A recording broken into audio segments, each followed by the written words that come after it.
هذا الشيء له مقدمة من يوسف محمد فرحان السعيدي المالكي وإخوانه إلى أخوهم يونس محمد فرحان بمناسبة طلوعه من السجن. كلمات خالهم الشاعر أبو قصي.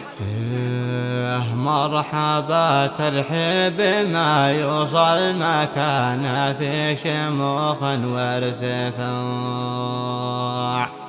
ياخذ الترحيب لو حد في زمانه يونس الشهم الشجاع، فوق هام المجد شيدنا مقامه.